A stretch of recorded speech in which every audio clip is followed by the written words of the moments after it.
దేవుని వాక్యాన్ని చూద్దాం. చూడండి, బైబిల్ గ్రంథంలో నుండి మత్తయి సువార్త 7వ అధ్యాయము 7వ వచనాన్ని చూద్దాం. చూడండి. అడుగుడి మీకు ఇయ్యబడును, అడుగుడి మీకు ఇయ్యబడును, వెదకుడి మీకు దొరుకును, వెదకుడి మీకు దొరుకును, తట్టుడి మీకు తీయబడును.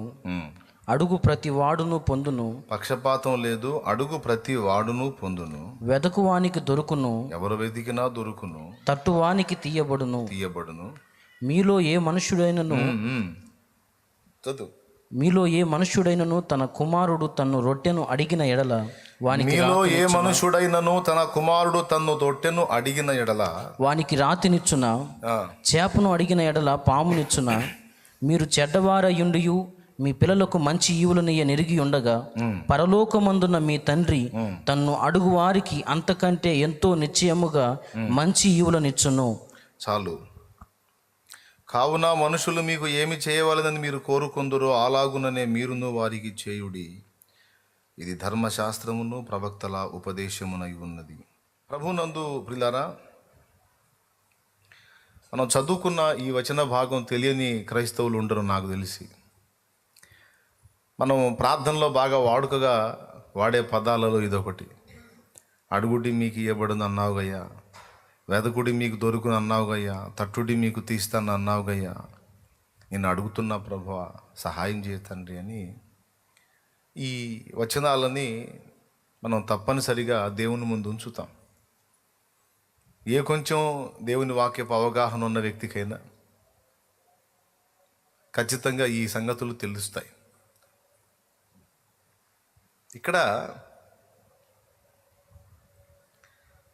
2 విషయాలు స్పష్టంగా దేవుడు మనతో మాట్లాడుతూ ఉన్నాడు. ఒకటి, అడగండి మీకు ఇస్తాను, వెతకండి మీకు దొరుకుతుంది, తట్టండి మీకు తీయబడుతుంది.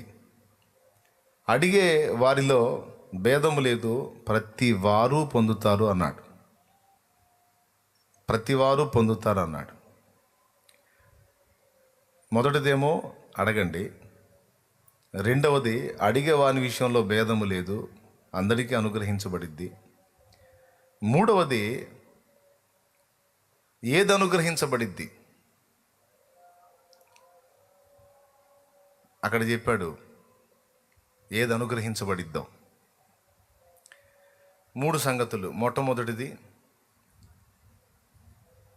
అడుగుట, దాని యొక్క అవసరత. రెండవది అడిగేవాని యోగ్యత. అడగటం అనేది అవసరమైన సంగత. Question number 1. క్వశ్చన్ నెంబర్ 2, అడిగేవానికి యోగ్యత అవసరమా? మూడవది, మరి అడుగుతున్న వానికి దేవుడిచ్చే జవాబు ఎలాంటిది అనేవి 3 సంగతులు. 3 ఎందుకులే 2 చేసుకుందామంటే, అడిగే సంగతి, అడిగేవాని యొక్క అర్హత 2 కలిపి ఒకటేసుకొని అడిగేదానికి దేవుడిచ్చేటువంటి సమాధానం ఏంటి అనేవి ఈ 7 నుంచి 12 వచనాల్లో చెప్పేశాడు దేవుడు. ఈ వాక్య భాగంలో ఈ 3 ప్రశ్నలు కొద్దిగా మనం పరిశీలించుకుందాం. మొట్టమొదటిది అడుగుట యొక్క అవసరత. దేవుణ్ణి అడగటం అనేది అవసరమా? అడుగుటను మరొక మాటలో చెప్పాలంటే ప్రార్థన. ప్రార్థనలో అడుగుట కూడా ఒకటి. విజ్ఞాపన, కృతజ్ఞతాస్తుతి, యాచన, ఇంకా 4 ఉంటాయి కదా. ప్రార్థనలో విజ్ఞాపన, యాచన, కృతజ్ఞతాస్తుతి. మొదటి తిమోతికి రాసిన మొదటి పత్రిక 2వ అధ్యాయము 1వ వచనం నుంచి చదివితే ఎలాగుంటుంది చూడండి. అన్నిటికంటే ముఖ్యముగా రాజుల కొరకును, అన్నిటికంటే ముఖ్యముగా మనుషులందరి కొరకును, రాజుల కొరకును, అధికారుల కొరకును, విజ్ఞాపనములను, ప్రార్థనలను, యాచనలను, కృతజ్ఞతాస్తుతులను చేయవలని హెచ్చరించుచున్నాను. ప్రార్థనలు అనేది కూడా ఒకటి ఉంది, అక్కడ 4 వచ్చినాయి.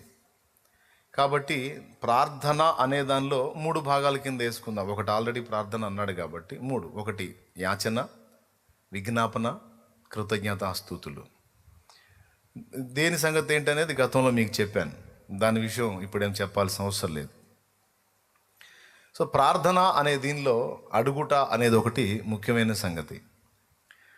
ఇప్పుడు దేవుడు సర్వజ్ఞుడు, అనంత జ్ఞాని, అన్నీ తెలిసినవాడు, అన్నీ ఎరిగినవాడు కదా. కానీ అనేక సార్లు నన్ను అడుగు అడుగు అడుగు అడుగు అని దేవుడు కోరినట్టు మనకు కనపడుతుంది. ఎందుకు అడగాలి, మనం అడగకుండా దేవుడు చేయలేడా అన్నదానికి కూడా మనం సమాధానం చూసుకున్నాం గతంలో. దేవుడు సర్వాధికారి అయి ఉన్నప్పటికీ ఆయన కొన్ని నియమాలకు కట్టుబడి పనిచేస్తాడు. ఆయన సర్వాధికారి, ఆయన ఏదైనా చేయొచ్చు, ఆయన ఇష్టం. దేవుడు ఏది చేసినా దాన్ని మనం తప్పు పట్టడానికి లేదు. వాస్తవంగా చెప్పాలంటే దేవుడు ఏది చేసినా దాన్ని మనం తప్పు పట్టడానికి లేదు. ఇలా ఎందుకు చేసావు అంటానికి లేదు. అయినా దేవుడు కొన్ని నియమాలు పెట్టుకొని ఆ నియమాల్లో తను ప్రయాణం చేయటం అనేది మనకు అర్థమవుతుంది. నేను సర్వాధికారిని కనుక నాకే నియమం ఉండదు, నేను ఎట్లా పడితే అట్లా ఉంటాను అని తనకున్న అధికారాన్ని బట్టి విర్రవీగినట్టు దేవుడు చేయడు. కానీ తనకంటూ కొన్ని నియమాలు పెట్టుకొని ఆయన పని చేయటం అనేది మనం బైబిల్ గ్రంథం కొంచెం జాగ్రత్తగా ధ్యానం చేస్తే అర్థమైంది. ఆయన పెట్టుకున్న నియమాలలో దేవదూతల విషయంలో కానీ మానవ జాతి విషయంలో కానీ ఎవరిని కూడా ఒక నియంతలాగా బలవంత పెట్టి ఏలటం అనేది దేవునికి ఇష్టం లేదు. దేవుడు మనుషులకు కానీ దేవదూతలకు కానీ స్వాతంత్ర్యం ఇచ్చాడు. సొంత మనసు, సొంత ఆలోచన, సొంత బుద్ధి, సొంత వివేచన, సొంతంగా ఆలోచించి నిర్ణయం తీసుకొని ఆ నిర్ణయాన్ని అనుసరించి పనిచేయటానికి మనకి స్వేచ్ఛనిచ్చాడు. మనకిచ్చినటువంటి స్వేచ్ఛను దేవుడు నియంత్రించడానికి ఒక నియంతలాగా ప్రయత్నం చేయడు. ఈరోజు నువ్వు ఇక్కడికి రావచ్చు, ఈ లైవ్లో అందుబాటులోకి రావచ్చు, లేదా ఇక్కడ మీరు ప్రేయర్కి రావచ్చు, లేదా ఇంటికాడ కూర్చొని ఏదైనా వేరే కార్యాలు చేసుకోవచ్చు. నువ్వు ఎందుకు రాలేదు అని దేవుడు అడుగుడు. వస్తే నువ్వు వచ్చావని దేవుడేదో నీతో మాట్లాడాడు. ఏది, వచ్చావు సంతోషం, థ్యాంక్ యూ అని దేవుడు నీకేదో కృతజ్ఞతలు చెప్పడం. ఎదురు చూస్తాడు రావాలని. వస్తే లోపల ఆనందపడతాడు, సంతోషపడతాడు. అందుబాటులోకి వస్తే కొన్ని మాటలు అందిస్తాడు. ఇంటికాడు ఉంటే నువ్వు అయ్యో బిడ్డ రాలేదే అని కొంచెం బాధపడతాడు. అంతేగాని బలవంత పెట్టడం కానీ, బలవంతాన నిన్ను బెదిరించి తీసుకొని ఇక్కడికి రప్పించడం కానీ చేయడు. స్వేచ్ఛ. ఇది దేవుడు సృష్టించినటువంటి సృష్టిలో దేవదూతలకు మానవ జాతికి అనుగ్రహించబడింది. ఈ స్వేచ్ఛను దేవుడు అనుగ్రహించాడు, ఆయనే దాన్ని నియంత్రించడానికి ప్రయత్నం చేయడు. కాబట్టి మనుషుడు తన సొంత నిర్ణయం చేసి సొంత ఆలోచనతో అడుగులు వేయడానికి తనకంటూ ఒక హక్కు దేవుడు ఇచ్చేశాడు. కనుక ఇప్పుడు రాజ్యాంగమే మనకు కొన్ని హక్కులు కల్పించింది. ఆ హక్కుల్ని అనుసరించి మనం బ్రతుకుతుంటే మళ్ళా ప్రభుత్వమే మనల్ని అడ్డగించిందనుకో స్వయం వైరుధ్యం అవుతుంది, స్వయం ఖండన అవుతుంది. ఎందుకంటే ప్రభుత్వంలో రాజ్యాంగమే మనకు హక్కును కల్పించినప్పుడు దాన్ని రాజ్యపాలన చేసేటువంటి వ్యక్తులే నియంత్రించడానికి పూనుకోకూడదు. అవునా? తప్పైపోయిద్ది. అట్లాగే దేవుడు కొన్ని హక్కులు కల్పించేశాడు మనకి. దేవుడు కల్పించినటువంటి హక్కుల్ని అనుసరించి మన సొంత ఇచ్చిన అనుసరించి నడుస్తున్నప్పుడు దేవుడు మనల్ని కంట్రోల్ చేయడానికి ప్రయత్నిస్తే ఆయన ఇచ్చిన హక్కుని ఆయనే అడ్డగించినట్టయితే అప్పుడు దేవుడు నియంత అనే తత్వం కిందకు వస్తాడు, అనే విధానం కిందకు వస్తాడు. అది దేవుడికి ఇష్టం లేదు. అందుకే దేవదూతలకైనా మానవ జాతికైనా దేవుడిచ్చినటువంటి హక్కులను దేవుడు రద్దు చేయడు, ఫ్రీ ఇచ్చాడు. కనుక మన సొంతానికి మనల్ని అప్పగించేశాడు. ఒక్కడు చేస్తాడు దేవుడు. నువ్వు ఆశగా ఆయన వైపు చూస్తే ఆలోచన చెప్తాడు, ఎలా బ్రతకాలో చెబుతాడు, ఎలా బ్రతకొద్దో చెబుతాడు, ఏది మంచో చెబుతాడు, ఏది చెడో చెబుతాడు. అంతవరకే నువ్వు అడిగితే, నువ్వు ఆయనకు అందుబాటులో ఉంటే. అంతేగాని నువ్వు ఇలా అలా అని ఒక రోబోని కానీ మనం కంట్రోల్ చేసినట్టు దేవుడు మనల్ని కంట్రోల్ చేయడానికి ప్రయత్నించడు. దేవుడికి అన్నీ తెలిసి కూడా ఆయన కొన్ని నెరవేర్చడానికి మన వైపు నుంచి అనుమతి కోరుతాడు.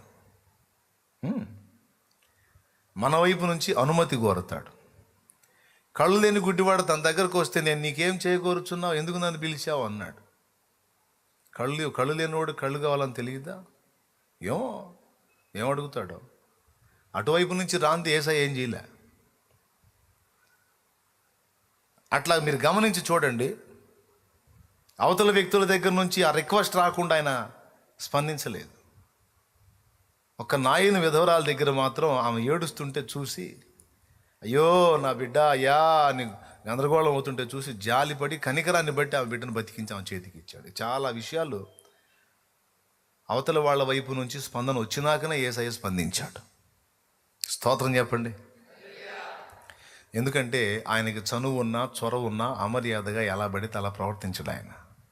నీకంటూ ఒక స్వేచ్ఛనిచ్చాడు, నీకంటూ ఒక సొంత నిర్ణయాన్ని ఇచ్చాడు, నీకంటూ ఒక సొంత అధికారాన్ని ఇచ్చాడు కనుక దాన్ని ఆయనే భగ్నపరచడం. నువ్వు బాగుపడాలన్నా నీ వైపు నుంచి స్పందన రావాలి, నువ్వు చెడిపోవాలన్నా నీ వైపు నుంచి స్పందన రావాలి. దేవునికి స్తోత్రం. మళ్ళీ చెప్తున్నా, నువ్వు బాగుపడాలన్నా బాగు చేస్తాడు, కానీ అది నువ్వు కోరి ముందుకు రావాలి. నువ్వు చెడిపోవాలన్నా దేవుడు వదిలేస్తాడు, దాన్ని కూడా నువ్వు కోరుకొని దేవుని విసర్జించాలి. అప్పుడు జరిగిద్ది. దేవా నేను ఒక చెడు వ్యసనానికి బానిసనయ్యాను, నేను దాన్ని మానేయాలనుకుంటున్నాను దేవా అంటే, మంచిది నాయన దానికి ఇలా చేసుకో అంటాడు. అలా చేసినప్పుడు బయటికి తీసుకొస్తాడు. ఏదైనా బలవంతంగా ఒక మనిషిని దేవుడు తీసుకొచ్చి మార్చే అవకాశం ఉంటే బార్ షాపుల్లోకి పోయి ప్రతి ఒక్కడికి ఒక మొట్టికాయ వేసి లాక్కొచ్చి మొత్తం లైన్లో పెట్టేవాడు. కానీ ఏది అవునా? ఎందుకని? బలవంతాన మార్చడు. ఒకవేళ బలవంతాన మనం ఎవడన్నా తెచ్చిందో మనల్ని కూడా తంతాడు ఆయన. ఎందుకురా వాడిని తెచ్చారు బలవంతంగా? బుద్ధి లేదా? ఎందుకురా అని. దాన్ని కూడా ఈ మతోన్మాదులు మత మార్పిడి అని పేరు పెట్టి, ఎవడు మార్చాడు బలవంతంగా మత మార్పిడి? బలవంతంగా ఎవడన్నా వస్తానన్నా మేము వద్దంటాం. బలవంతంగా బాప్తీసం పొందడానికి ఎవడన్నా వచ్చినా కూడా వద్దు పో బాబు అంటాం. వాళ్ళే మమ్మల్ని బలవంతం పెట్టి బాప్తీసం పొందుతున్నారు. దేవునికి స్తోత్రం కలుగును గాక. యేసయ్యను గురించి అర్థమైంది, సత్యం అర్థమైంది, ఆయనే నిజమైన దేవుడు అని అర్థమైనందున మమ్మల్ని బలవంతం పెట్టి నీ ఎక్కడున్నా సరే వచ్చి నువ్వు బాప్తీసం ఇయ్యి అన్నా, నాకు బాప్తీసం ఇయ్యి అని పీడించి తీసుకుంటున్నారు బాప్తీసం. మేము బలవంతంగా మతం మార్చే దేవుడు చెప్పాడు? అది కూడా తెలియదు, మాట్లాడుతూ ఉంటారు. బలవంత పెట్టడు ఆయన. మానుకోవాలి నేను ఈ వ్యసనం అని నీ అంతటా నీ హృదయంలో కదలికి వస్తే అప్పుడు హెల్ప్ చేస్తాడు. బార్ షాప్ దగ్గర అందరూ గుంపులు ఉన్నారు. బలవంతంగా దేవుడు తీసుకొచ్చే పని అయితే సినిమాలు ఖాళీ, బార్ షాపులు ఖాళీ, వ్యభిచార కూపాలు ఖాళీ, అన్నీ ఖాళీ అయిపోతాయి. మొత్తం కలిసి చర్చిలో కూర్చుంటారు. పాస్టర్లకు ఫుల్ బిజీ. తినేదానికి ఉండదు, ఇక నీళ్లు తాగేదానికి ఉండదు. బలవంతంగా తేవాలనుకుంటే ఎందుకు తెస్తాడు? తెచ్చాడా? నో. ఇప్పటి వరకు చర్చికి వచ్చిన వాళ్ళు అందరూ తమంతటా తాముగా స్పందించి వచ్చిన వాళ్ళే. తమంతటా తాముగా దేవుని వెతికిన వాళ్ళు, కనుగొన్న వాళ్ళు, కావాలనుకున్న వాళ్ళు, మార్పు చెందాలనుకున్న వాళ్ళు, హృదయపూర్వకంగా దేవుణ్ణి ప్రేమించిన వాళ్ళు, హత్తుకున్న వాళ్ళే. దేవుడు ఒరిజినల్ లవ్ ఇష్టపడతాడు, డూప్లికేట్ లవ్ కాదు. డూప్లికేట్ లవ్ ఉంటుంది, తెచ్చిపెట్టు, అది కాదు రియల్ లవ్. నిజమైన ప్రేమను ఆశిస్తాడు. అందుకే ఎవరిని బలవంత పెట్టాడు. నేను బార్ షాపులోనే ఉంటా అంటే ఉండు బాబు. ప్రభా నేనేంటి ప్రభా, నాకేంది ఈ కర్మ, నేను ఇలా వద్దనుకుంటున్నాను కానీ ఇక్కడికి సాయంత్రానికి ఇక్కడికి ఆకర్షింపబడుతున్నాను, నాకు ఇష్టం లేదయ్యా, నా భార్య పిల్లలు అల్లాడుతున్నారయ్యా, నా కష్టమంతా పరుల పాలైపోతుందయ్యా, నాకు ఇష్టం లేదయ్యా. తాగుబోతుడు, వ్యభిచారం చేస్తాడు. ప్రభువా నేను ఎందుకు ఇలాగ అయిపోతున్నాను ప్రభువా? నా భార్యని ప్రేమించి నా బిడ్డల్ని ప్రేమించకుండా పరస్త్రీల వ్యామోహంలో పడ్డాను, ఎందుకు ప్రభువా నేను ఇలాగ అయిపోతున్నాను? యేసయ్యా నాకు విడిపించయ్యా, నాకు ఇష్టం లేదయ్యా అని ఒకటి హృదయం కొట్టుకుంటే దాన్ని చూసి ఆ బంధకాల్లోంచి ఎలా బయటపడాలో దేవుడు ఆలోచన ఇచ్చి బయటపడటానికి ఆయన హెల్ప్ చేస్తాడు. దానికి కూడా నీ ప్రయత్నాన్ని ఆశిస్తాడు దేవుడు. మళ్ళా బార్ షాప్లోనే కూర్చొని సాయంత్రానికి రోజు బార్ షాపుకి పోతా, ప్రభా నాకు తాగాలని లేదు ప్రభా, కానీ తాగుతున్నా ప్రభా, దీని నుంచి నన్ను విడిపించంటే అట్టు కుదిరిద్ది? దేవుడు అంటాడు నిజంగా మానుకోవాలనుకుంటున్నా. నిజంగా ప్రభా అట్లయితే బార్ షాప్కి ఎందుకు పోతావు? సాయంత్రం కాగానే నా సన్నిధికి రా అంటాడు. సన్నిధికి రాలేను ప్రభా, నేను తాగాల్సిందే ప్రభా. మరి వద్దనుకుని మానుకోవాలనుకుంటున్నాను అన్నావు కదరా, మానుకోవాలనుకున్నప్పుడు చిన్న ప్రయత్నం చేయరా నాయనా, కుమారా, ఒక చిన్న ప్రయత్నం చేయి. ప్రయత్నం చేయలేను ప్రభా, తాగాల్సిందే ప్రభా. మరి ఇంకెందుకురా మాట్లాడుతావు? మానుకోవాలనుకుంటున్నాను ప్రభా అని ఇంకెందుకురా మాట్లాడుతావు? మరి తాగిక సైలెంట్గా తాగు, మరి చేసేది నిజంగా దాని మీద నీకు జయం రావాలని కోరుకుంటే, అది వదిలించుకోవాలని కోరుకుంటే దాని నుంచి విడుదల పొందే మార్గం నేను చూపిస్తారా అటున్నాడు అని సన్నిధికి రమ్మంటాడు. ఫాస్టింగ్ ఉండమంటాడు. ఒక 2-3 రోజులు ఉపవాసం ఉండు నాయన, నీలో నిస్త్రాణమైన నిగ్రహ శక్తి నేను మేలుకొల్పుతా.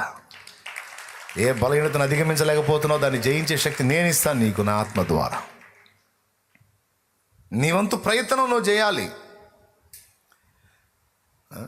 కొంతమంది శోధింపబడే స్థలాల్లో ఉండి, ప్రభా ఈ శోధన నుండి నన్ను తప్పించు తండ్రి, తప్పించు ప్రభా, ఈ శోధన ప్రభా, ఈ శోధన ప్రభా అంటే సోది మొహం ఆడు ఎందుకున్నావురా అంటాడు. ఆడెందుకున్నావురా నువ్వు? నేను ఆడు ఉండమన్నానా నిన్ను? శోధింపబడే స్థలం అని తెలియదా? అక్కడికి పోతావు, అక్కడే ఉంటావు. అమ్మా బుద్ధి లేదానా? శోధన ప్రభా, శోధన తప్పించు ప్రభా అని సోది మొహం వేసుకొని చెప్పకపోతే అసలు ఆడకు పోకుండా ఇట్రా మాట్లాడతాడు. నేను రాలేను ప్రభా, ఎటు పోలేను ప్రభా, ఈ శోధన నుండి తప్పించు ప్రభా అంటే మెడకు తాడేసి లాగాలి పక్కకిగా. దేవునికి స్తోత్రం కలుగును కాక. హల్లు చెప్పడం గట్టిగా. మరి ఎట్ట తీయాలి నిన్ను పక్కకి? ఆ పని దేవుడు చేయడు. మెడకు తాడేసే లాగి పక్కకు లాగే ఛాన్స్ ఉంటే ఇప్పుడు అందరి మెడలకు తాళ్ళు ఉండేవి. ఆ పని చేయడు. స్వేచ్ఛ, నీ అంతట నీ హృదయంలో ఆరాటం, పాపమును అసహించుకుని ఇది నాకొద్దు, నేను దీనిలోంచి బయటపడాలని నీ గుండె స్పందించి నువ్వు అడుగేస్తే, ఒక్క అడుగు నువ్వు వేస్తే 100 అడుగులు నీ కోసం వేస్తాడు ఆయన. ఇటువైపు నుంచి అంటే మానవ లోకం లేక మానవ సమాజం వైపు నుంచి స్పందన వస్తేనే పరలోకంలో స్పందన వచ్చిద్దని మత్తయి సువార్త 18లో చెప్పాడు ఆయన. చెప్పాడు, భూలోకములో మీరు వేటిని బంధింతురో పరలోకంలో నేను వాటిని బంధిస్తాను, దేన్ని విప్పుతారో దాన్ని విప్పుతాను అన్నాడు. అంటే పరలోకం భూలోకాన్ని ప్రభావితం చేస్తుందా? భూలోకం పరలోకాన్ని అంటే భూలోకమే పరలోకాన్ని ప్రభావితం చేస్తుంది. ఇటు స్పందన, అక్కడ ప్రతిస్పందన. ఓకే, అంతేగాని బలవంతంగా దేవుడు ఏం చేయడు. అందరు చెప్పండి, బలవంతంగా దేవుడు ఏమీ చేయడు. కాబట్టి నీకు అక్కరలు తెలుసు, అవసరాలు తెలుసు, సమస్యలు తెలుసు, ఇబ్బందులు తెలుసు, నువ్వు పడుతున్న నానా బాధలన్నీ తెలుసు దేవునికి. వాటి విషయంలో నువ్వు ఎంత నలుగుతున్నావో, ఎంత ఆవేదన పడుతున్నావో, ఎంత కృంగిపోతున్నావో, ఎంత ఏడుస్తున్నావో, ఎన్ని అవమానాలు ఎదుర్కొన్నావో అన్నీ తెలుసు ఆయనకి. తెలిసి కూడా మౌనంగా ఉంటాడు. తెలిసేట మౌనంగా ఉంటాడు అన్న, అదేంది అసలు, అదేం పద్ధతి, అదేం దేవుడు అంటారా? మరి అదే దేవుడు అంటే.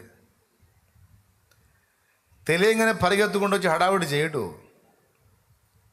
తెలిసిన గమనించి చూస్తూ ఉంటాడు. ఎందుకంటే ఇన్ని బాధలు పడుతున్నాడు, ఇన్ని బాధలు పడుతుంది, ఏదన్నా నా పాదాల దగ్గరికి వచ్చి అర్థిస్తే ఏదన్నా చేద్దాం అన్నట్టుగా కనిపెట్టుకుని ఉంటాడు.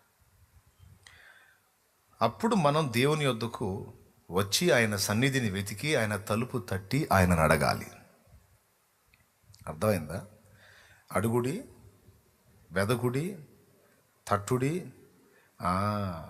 ఇప్పుడు మధ్యలో పాయింట్ ఏదైతే ఉందో దాన్ని నంబర్ 1లో పెట్టాలి. చివరి పాయింట్ ఏదైతే ఉందో దాన్ని నంబర్ 2లో పెట్టాలి. మొదటి పాయింట్ ఏదైతే ఉందో దాన్ని నెంబర్ 3లో పెట్టాలి. ఆ 3 మాటల్ని వరుస క్రమం కరెక్ట్గా పేర్చాలి మనం. అడుగుడి మీకు ఇయ్యబడును, వెదగుడి మీకు దొరుకును, తట్టుడి తీయబడును అన్నాడు కదా. అది కాదు క్రమం. ఆయన సన్నిధిని వెతకాలి. ఆయన సన్నిధిని మనం పొందుకున్నప్పుడు ఆయన ద్వారబంధమును తలుపును తట్టాలి. తలుపు తీసినప్పుడు అడగాలి. దేవునికి స్తోత్రం కలుగును గాక. అది క్రమం. అంటే దేవుని సన్నిధిని కాచుకోవాలి, దేవుని తలుపును తట్టాలి. డోర్ ఓపెన్ అయినప్పుడు దేవా సహాయము చేయమని అడగాలి. ప్రతి ఉదయం నీ గడప యొద్దనే కాచుకో. ఏంది ఎవరు పాడట్లేదు? అందులో అదే ఉంది కదా. ప్రతి ఉదయం నీ గడప యొద్దనే కాచుకొని కూర్చున్నాము, ప్రజలందరినీ రక్షింపమని వేడుకున్నాము. ప్రేమ కలిగిన యేసు దైవమా నీవే మాకు శరణం. ప్రేమ కలిగిన యేసు దైవమా నీవే మాకు శరణం. పాపుల కోసం చింది ఉన్నని రక్తమే మాకు అభయం. పాపుల కోసం చింది ఉన్నని రక్తమే మాకు అభయం.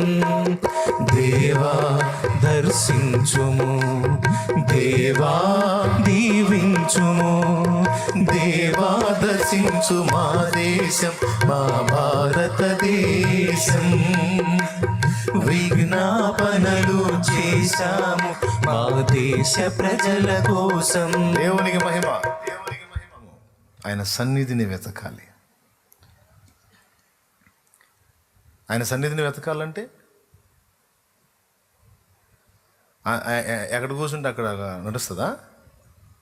బస్సులో పోతా పోతా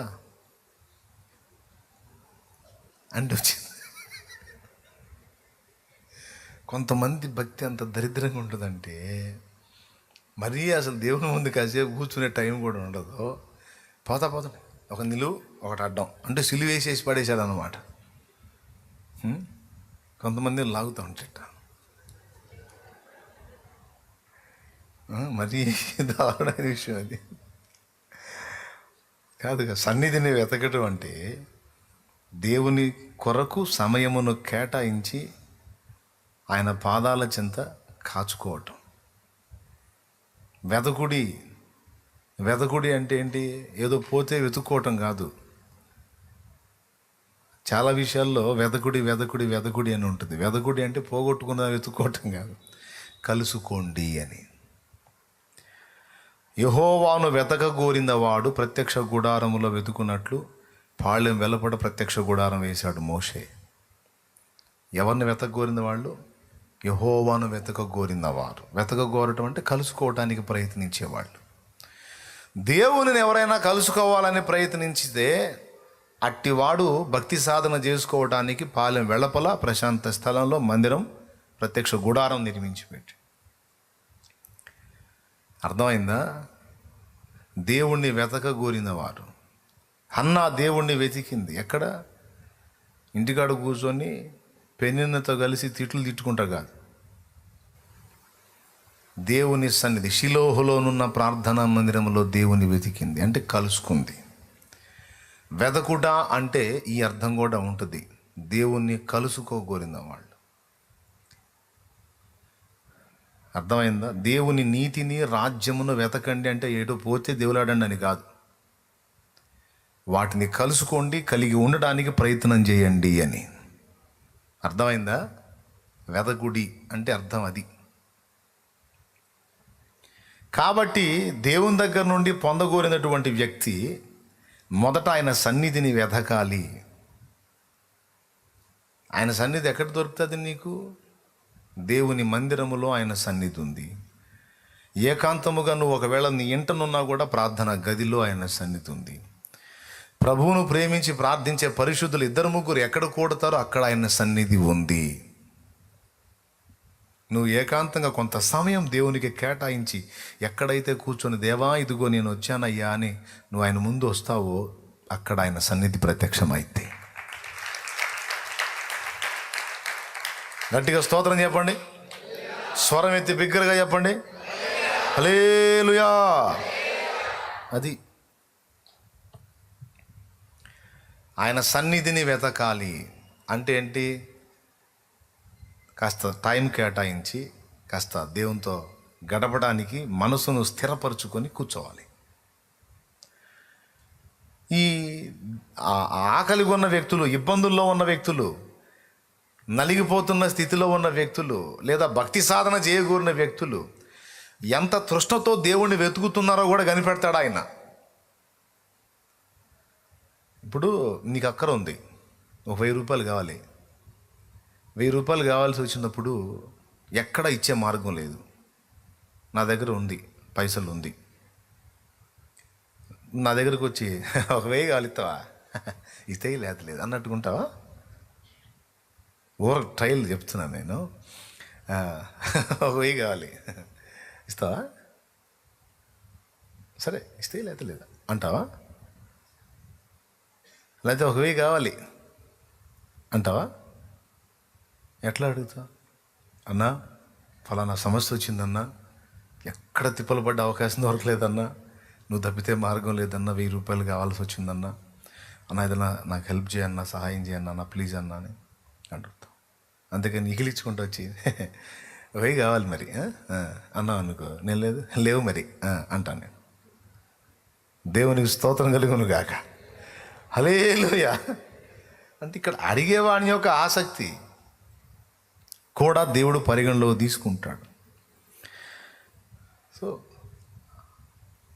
దేవుని సన్నిధిని మొదట వెదకుట అంటే ఆయన మనల్ని కలుసుకోవటానికి, మనం ఆయన్ని కలుసుకోవటానికి, కాసేపు ఇద్దరం మాట్లాడుకోవటానికి ఒక అనువైన చోటును సిద్ధపరచుకొనుట. నంబర్ 1. ఇది చాలా తేలిగ్గా అనిపిస్తాయి కానీ చాలా సీరియస్ మ్యాటర్ ఇది. నిద్రమోహం వాళ్ళకి అర్థం కాదు కానీ కాస్త విషయం ఉన్న వాళ్ళకి దాని విలువ అర్థమవుతాయి. స్తోత్రం చెప్పండి. చాలా సీరియస్ మ్యాటర్ ఇది. ఖచ్చితంగా ఒక ప్లేస్ని సిద్ధపరచుకోవాలి. అది ఎక్కడన్నా కానీ నీకు అనుకూలంగా, ప్రభు నువ్వు ఇద్దరు స్నేహం చేయడానికి, కాస్త మాట్లాడుకోవడానికి, కాస్త ఆయనతో గడపడానికి అనువైన స్థానం. అన్న నాకు ఎక్కడుందన్న ఇంట్లో పిల్లలు గీయబే అంటే అందుకే మందిరం ఉంది. మందిరానికి ఏమో రావు, కొంతమంది వస్తారు పాపం, కొంతమంది రారు, సోమరులు ఉంటారు, కొంతమంది నలిగిపోతూ ఉంటారు కానీ దేవుని సన్నిధిలో పడి అన్నాలాగా గోజాడదాం అనుకోరు. అనువైన స్థానం కొరకే దేవుని సన్నిధి ఉన్నది. ఇక సన్నిధిలో ఏం జరిగిద్ది? టమాటాలండి, పల్లి బఠానీ చెనే అని ఉంటాయాడా? మునక్కాయలండి, వంకాయలండి, దొండకాయలండి, దోసకాయలండి, బీరకాయలండి అంటారు. ఏమన్నా వ్యాపారాలు జరుగుతాయా? సన్నిధిలో కేవలం ప్రార్థన, స్తుతి, ఆరాధన, విజ్ఞాపన, దేవుని సంబంధమైన విషయాలు. నువ్వు ఎటుగుడి దేవుని వెతకూరావు కనుక అది లభించే చోటు ఇది. కనుక తప్పనిసరిగా నీకు ఇంట ఒకవేళ నీకు గది సిద్ధపరచుకొని ఉంటే స్తోత్రం. పెద్ద పెద్ద ఇల్లు కడతారు కొంతమంది, ప్రార్థన గది ఉండదు, ఉండాలి. లేకపోతే అవసరమైతే మీకు ఒకవేళ డాబా ఉంటే, ఒక బిల్డింగ్ ఉంటే, సింగిల్ స్టేర్ బిల్డింగ్ అయినా పర్లా, పైన ఒక రేకుల షెడ్ వేసుకో, హాయిగా దేవుణ్ణి కలుసుకోవడానికి అనువైన స్థానం ఏర్పరచుకోవటి. రేకుల షెడ్డే ఉందా? సో చేయగలిగిందే ఉంది, దేవుని మందిరమే ఇక నీకు అనువైన స్థానం. కాస్త కేటాయించు టైము. పగలంతా చాకిరి చేసుకో, ఏం ఫీల్ కాడు దేవుడు. సాయంత్రం రా, కాసేపు కూర్చో ప్రశాంతంగా దేవుని సన్నిధిలో మాట్లాడుకో, దేవునితో మనసు విప్పి వెతుకు ఆయన సన్నిధిని, అనువైన స్థానాన్ని సిద్ధపరచుకో, కూర్చో. మొదటి సంగతి ఆయన సన్నిధిని వెతకాలంటే ఆయన కలుసుకునే స్థానమును సిద్ధపరచుకోవాలి, ఒక ప్రదేశంలో కూర్చోవాలి. రెండవది, ఆయన నీ మనవి వినుదాకా నువ్వు ఆయన తలుపు తట్టాలి. దేవునికి స్తోత్రం కలుగును గాక. ఆయన తలుపు తట్టడం అంటే ఏమిటి? దేవుని తలుపు తట్టడం అంటే ఏమిటి?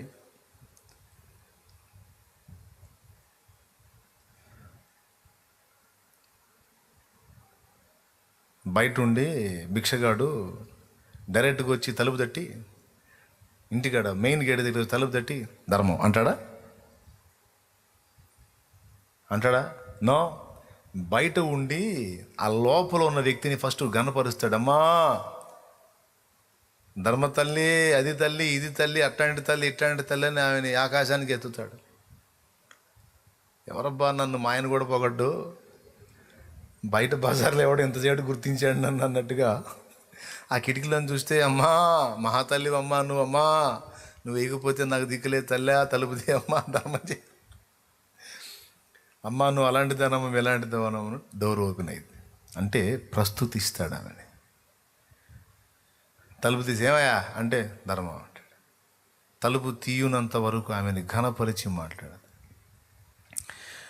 ఒక అనువైన స్థానమును సిద్ధపరచుకున్నట అక్కడ దేవుని కొరకు ఎదురు చూచు కూర్చోవాలి. మోకాళ్ళేసో, నిలబడో, సాష్టాంగపడో, సాగిలపడో, నీ కాళ్ళు పనిచేయలేదు బోర్లబడు, అయితే నిద్రపోవకు. కొంతమంది సాష్టాంగ పడమన్న వంకతో బోర్ల పడేదని నిద్రపోయి బాగా ఫుల్గా నిద్రపోయి లెగుస్తారు. ఏం ప్రార్థన? అసలు మామూలు ప్రార్థన, దర్శనాలు కూడా కనపడ్డాయి నాకు అనుకుంటలేదు. హృదయంలో భారం ఉంటే నిద్ర రాదు. కొంతమంది అసలు ఏందో నేను ప్రార్థన చేస్తుంటే బలి నిద్ర వస్తుందా నాకంట. నేను చూస్తాను అసలు నీకు భారం ఎడితే కదా నిద్ర రాకుండా ఉంటాను. ఇప్పుడు అబ్బాయి ఆసుపత్రిలో ఉన్నాడు, ఇంకా ప్రార్థనలో నిద్ర వచ్చిద్దా? మన పక్కన కూర్చొని ఎవరన్నా ఇతరులు మన పక్షంగా ప్రార్థన చేసేవాళ్ళు కునుకుపాట్లు అట్ట మౌనం అయిపోతే కళ్ళు తెరిచి పెట్టామని కొట్టి, ఏంది వదిన ప్రార్థన చేయమని, నిద్రపోతావు ఏంది, పిల్లగాడు బాగా చెయ్యి అని కూర్చుతారు. అవునా కదా? ఏమో నిద్రపోదు, పక్కన కూడా ఏమో జరిసిన సరుపు దెబ్బ కేకలు పెడతా చేయాలని కూడా ప్రార్థన. ఎందుకు? పిల్లగాడికి బాగలేదు. మరి అట్లా భారం లేని వ్యక్తులకు నిద్ర, హృదయంలో భారం ఉండి, పరిస్థితుల భక్తుడు ఉండి, తీవ్రత ఉండి నిద్ర ఎక్కడి నుంచి వస్తుంది? ఆ వాక్యం చదివేటప్పుడు ఏందన్న తెగ నిద్ర వస్తుందంటే అంత భారంగా చదువుతున్నాం. మరి వాక్యం ఎంత తీవ్రంగా చదువుతున్నావంటే, ఎంత ఇంట్రెస్ట్ చదువుతున్నావంటే, ఎంత అన్వేషణతో చదువుతున్నావంటే, ఎంత ఆకలితో చదువుతున్నావంటే, అమ్మా ఇప్పుడు బైబిల్ చదవాలి కాదు. కొక్కెర రోగం వచ్చిన కోళ్ళలాగా సొరుక్కుంటూ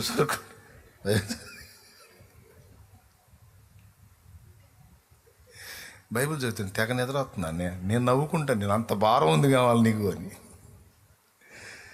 దేవుని సంగతులు తెలుసుకోవాలన్న భారం, కసి, పట్టుదల, అన్వేషణ ఉంటే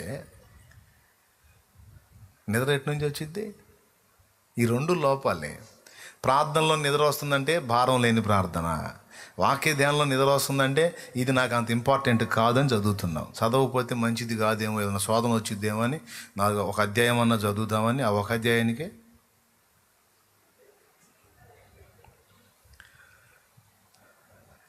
అదే నిజంగా దేవుని సత్యాలు తెలుసుకోవాలి, నాకు చాలా డౌట్స్ ఉన్నాయి, బైబిల్ని పరిశీలించాలి అని ఆరాటంతో చదువు.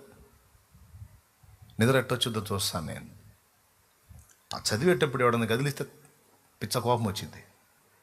ఇంట్రెస్ట్, ఒక మ్యాటర్ కోసం మనం తిప్పలు పడుతున్నాం, అది స్టడీ చేస్తున్నాం. అలాంటి టైంలో ఎవడన్నా వచ్చి కదిలిస్తే పిచ్చ కోపం వచ్చింది అంటాం. ఎందుకంటే నాకు కావాల్సిన పాయింట్ కావాలి. నాకు హృదయంలో భారం ఉంటే ప్రార్థనలో నిద్ర రాదు, ధ్యానంలో కూడా నిద్ర రాదు. కాబట్టి అనువైన స్థానము చూచుకున్నట్టు అనేది మొదటి విషయము, దేవుని కలుసుకోవటానికి. రెండవది, దేవుడు మన కొరకు తలుపు తీయున్నట్లు ఆయనను ప్రస్తుతి చేయుట. దేవునికి మహిమ కలుగును గాక. కొర్నేలి, నీ ధర్మ కార్యములను నీ ప్రార్థనలో వినబడినవి. తలుపు తట్టారు. పద్మాసు ద్వీపమున యోహాను తట్టాడు, పరలోకపు తలుపు తెరవబడింది. యెహెజ్కేలు తట్టాడు, పరలోక తలుపు తెరవబడింది. యెషయా 6లో యెషయా తట్టాడు, అత్యున్నత సింహాసనం అందు ఆసీనుడై ఉన్న వాని దర్శనము కలిగింది. తలుపు తీశాడు. అసలు నువ్వు ఎప్పుడెప్పుడు అందుబాటులోకి వస్తావని ఆయన కోటి ఆశలతో ఎదురు చూస్తూ ఉంటాడు. వచ్చి ఇక నువ్వు ప్రస్తుతించటం మొదలు పెడితే, ఆయనను కొనియాడటం మొదలు పెడితే ఇంకా ఆగుతాడా? ప్రభువు, నీ దీనదాసుడిని వచ్చానయ్యా. ఆకాశమందు నీవు తప్ప నాకెవరున్నారు యేసయ్యా, అంతరంగమెరిగిన నీవుగాక నాకెవరున్నారు యేసయ్యా. ఆకాశమందు నీవు తప్ప నాకెవరున్నారు యేసయ్యా, అంతరంగమెరిగిన నీవుగాక నాకెవరున్నారు యేసయ్యా.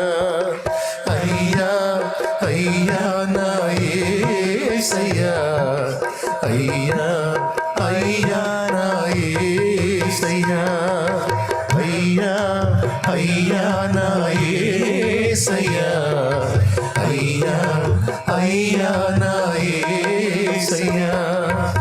ఆకాశమందు నీవు తప్ప నాకెవరున్నారు యేసయ్యా, అంతరంగమెరిగిన నీవుగాక నాకెవరున్నారు యేసయ్యా.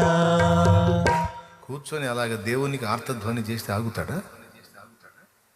ఉండగలుగుతాడా? ఇంకా నిన్ను వదిలిపెట్టి నీకు దూరంగా ఉండగలుగుతాడా?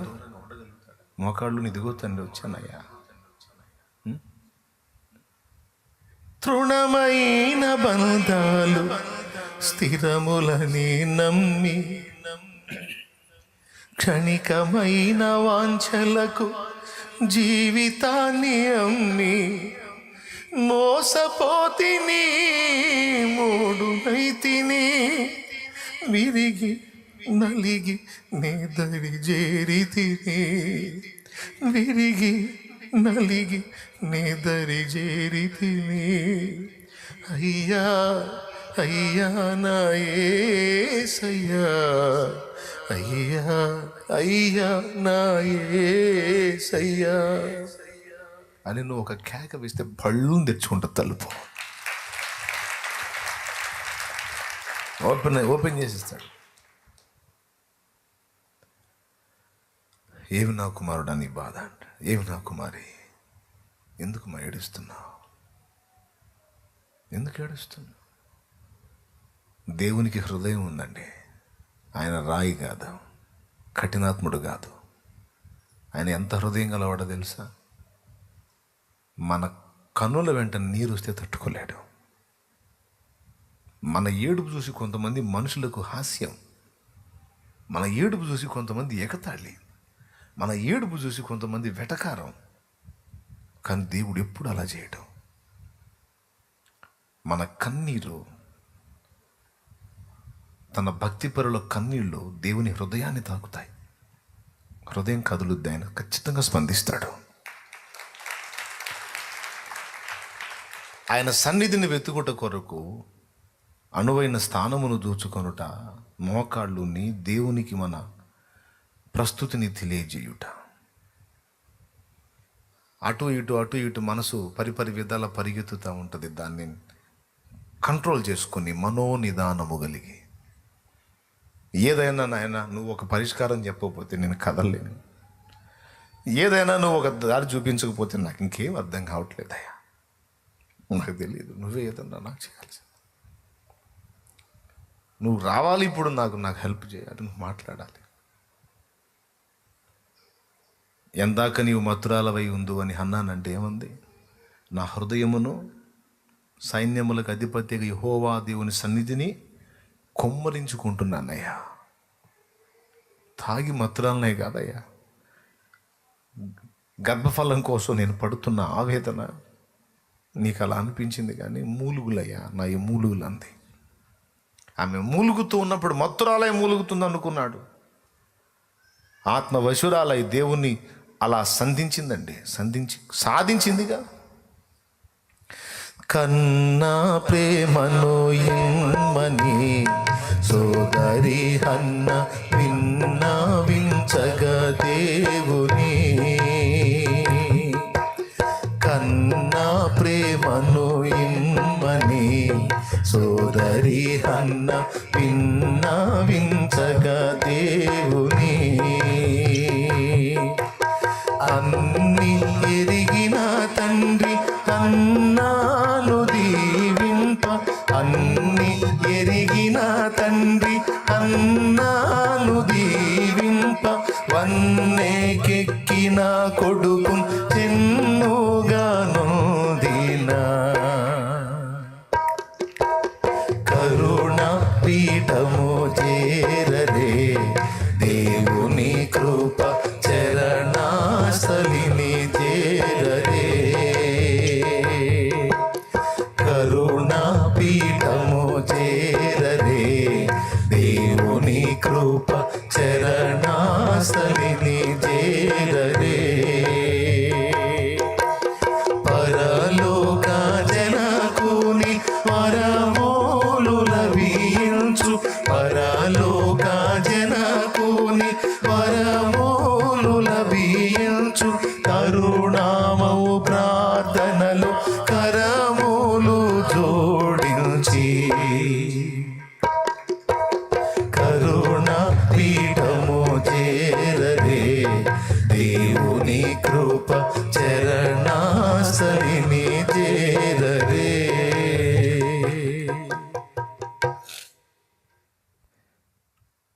అందులో చెప్తాడు ఏమని అడిగిందంటే కన్న ప్రేమని అయ్యా అని అడిగింది.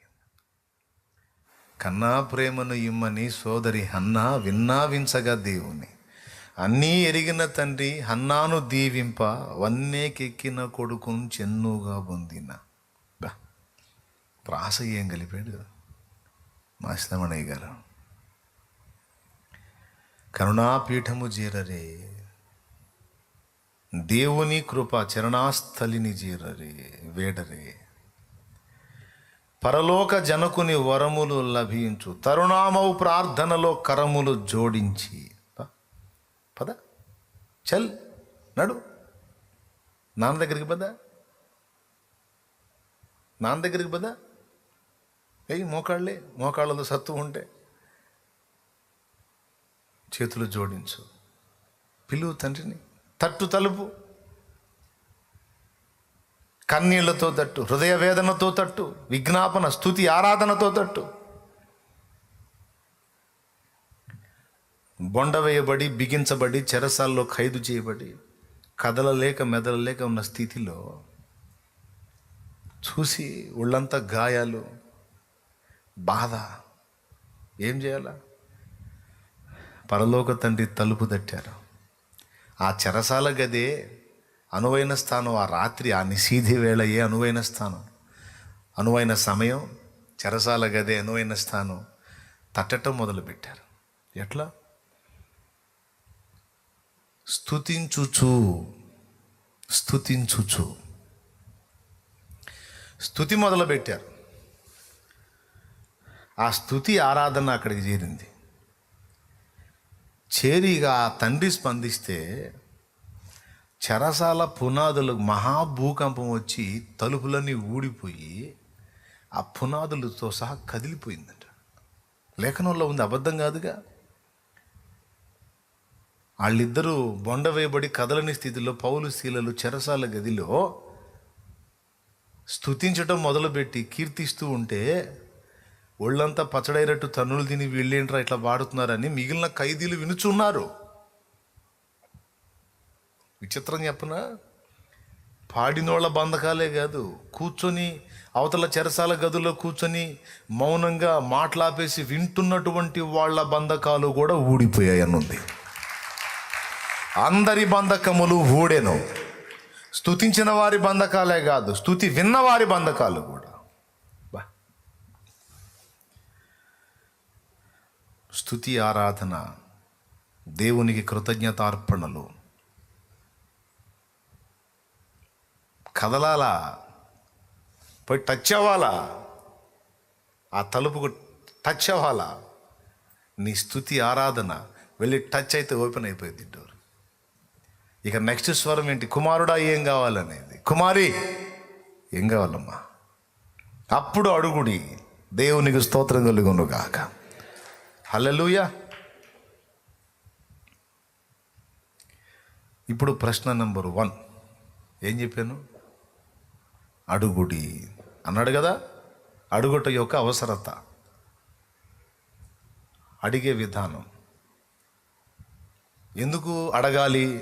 అన్నీ ఎరిగిన దేవునికి మనం చెప్పే దేవుంది, మనం అడిగే దేవుంది. ఎవడా అంటే నీ స్వేచ్ఛను ఆయన భగ్నం చేయడు. నువ్వు స్పందిస్తే ప్రతిస్పందన, నువ్వు మౌనంగా ఉంటే ఆయన మౌనం. సో అక్కడ అర్థమైపోయింది. రెండవది, ఎలా మనం అడగాలి, ఏ విధంగా సిద్ధపరచుకోవాలి? అనువైన స్థానం, అలాగే తలుపు తట్టే విధానం, తలుపు ఓపెన్ అయినప్పుడు మన విజ్ఞాపన, మన అక్కరలో అడుగుట. నీ అక్కర కావచ్చు, లేకపోతే ఇతరుల కొరకైనటువంటి విషయాలు కావచ్చు, ఆత్మల కొరకు కావచ్చు. ఆత్మీయ అక్కరలు, భౌతిక అక్కరలు రెండు ఆయనే తీర్చేవాడు. ఏ అక్కరైనా ఆయనే తీర్చాలి. మనకి ఇంకా వేరే దిక్కెవరున్నారు? గనుక ఈ చెప్పిన పాయింట్స్ని మర్చిపోవద్దు. కొంతమంది వీటిని అంత సీరియస్గా తీసుకోరు. అందుకే అక్కడ వేసిన గొంగళి అక్కడే ఉంటుంది, ఏం మారదో. తీవ్రత ఉండాలి కదా. సేవ చేసే సేవకుడికైనా, విశ్వాసికైనా, ఎవ్వరికైనా తీవ్రత ఉండాలి కదా. దేవుణ్ణి కలుసుకోవాలన్న తీవ్రత ఉండాలి, దేవునితో గడపాలన్న తీవ్రత ఉండాలి, దేవుణ్ణి మహిమపరచాలన్న తీవ్రత ఉండాలి, దేవుని దగ్గర అడిగి పొందుకోవాలన్న తీవ్రత ఉండాలి. అందుకొరకు ప్రయత్నం ఉండొద్దు. ఖచ్చితంగా దాన్ని పరిగణలో తీసుకుంటాడు. నీ తీవ్రతను బట్టి దేవుని స్పందన ఉంటుంది. కొంతమంది ఫుడ్ కూడా మానేసి కూర్చుంటారు. అది ఇంకా తీవ్రమైంది, అది ఇంకా సీరియస్గా తీసుకుంటాడు. నా బిడ్డ ఫుడ్ కూడా మానేశాడు, నా బిడ్డ అన్నం కూడా మానేసి కూర్చుంది, నా బిడ్డ ఏడుస్తుంది. చూడండి, దేవునికి స్తోత్రం కలుగును గాక.